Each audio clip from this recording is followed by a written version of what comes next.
So one of the disappointments that I've experienced in relationship to the Biden administration was what I saw as their ideologically motivated rejection of the advances made on the Abraham Accord front. From what I've been able to understand, the Saudis were playing a large role behind the scenes in pushing the Abraham Accords forward. And it seems to me that had the Biden administration gone to the Saudis with an attitude that would have unfortunately also allowed Trump to claim some credit for the Abraham Accords, if this Biden administration had gone to the Saudis with open arms in some sense, that they might have been the next signatories for the Abraham Accords. And it looked to me like the Biden administration let an extremely narrow-minded, parochial, ideological view of both Trump and the situation in the Middle East scuttle an unbelievably promising opportunity, not only on the peace front, but I mean, the Americans were also very much interested in getting their hands on some additional Saudi oil, which they seem to have failed at dismally, and then had to turn to, lovely regimes like Venezuela. So what do you think's going on with regards to the Biden administration and the Saudis in relationship to the Abraham Accords? Well, this is a really interesting story, and it's a complicated one, but I'll tell it as simply as I can, which is that the Democratic Party has been basically hating Saudi Arabia for 70 years. The last Democrat who really sort of liked the Saudis was Franklin D. Roosevelt, who visited in 1944. But during the 1950s, Democrats actually hated the Saudis in general because they were very pro-Israel at the time, and they saw the Eisenhower administration, which tilted toward Nasser and in general toward the Arabs. Well, you're preferring a bunch of evil feudal monarchs over democratic Israel because you want the oil, and the oil monopolies are your friends. So to be a good liberal Democrat was to hate the Saudis and hate Eisenhower for liking them.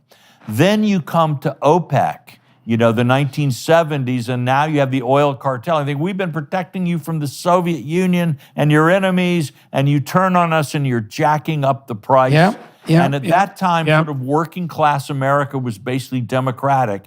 And the price of oil tripled at a time when people were getting like 10 miles a gallon in a car, and it was wrecking people's lives, and it was the Saudis who were doing it.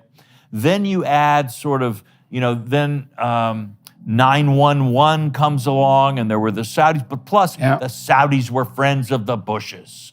The Bush family had a long connection with the Saudi royal family. Obviously, hanky-panky is at work. It's the evil. Then now on top of all of that comes oil and the greenhouse gases. The Saudis are destroying the world because they're pumping all that oil into the atmosphere. And any good relationship with the Saudis is sort of bowing the knee to big oil and to the destruction of human life through climate change. I'm exaggerating, but you can see what I mean. Right. Well, you also saw widespread Saudi support for the Wahhabis as well, and their drum beating on behalf of a pretty damn restrictive form of fundamentalist Islam. Exactly. But it looked to me like, so that's a perfect storm, but it still looked to me like the American choice in the last 5 years was something like, well, is it Iran or is it the Saudis and the Israelis? Right. And it seems to me that despite the sins of the Saudis, which are manifold, the idea that they're not preferable to the Iranians is a form of political insanity. Well, I think we also need to throw in a factor here, which is, there's been a huge scandal recently about Qatari influence in the European Parliament, where they've actually arrested the former vice president of the European Parliament, and so on and so forth. The Qataris are very anti-Saudi. They've had a huge fight with the Saudis in recent years. They also have a kind of a softer relationship with Iran. They are heavily involved in the Washington Policy Network. The head of a major think tank sort of got into big trouble because of a relationship. So there's a sense in which, all sides in the Gulf with a lot of money are put themselves into Washington politics and acquire networks of allies, let's just say. So there's, and the Democratic side of the spectrum is more aligned with soft on Iran, pro-democracy is a little bit tilting toward the Muslim Brotherhood. Again, I'm not saying everybody does this, but if you watch Washington politics, you can see some threads moving forward. Well, okay, what in the world is the rationale for being soft on Iran?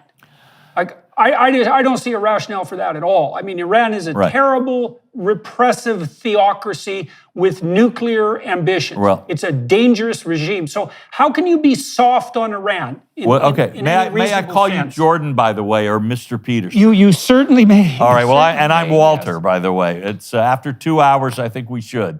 But I think we could do that. But I think that, look, if you believe, and a whole generation has come to believe in the U.S., and not entirely for bad reasons, like the Iraq War was the worst mistake America has made in the 21st century, people would say that, and a war with Iran would be even worse than the war in Iraq.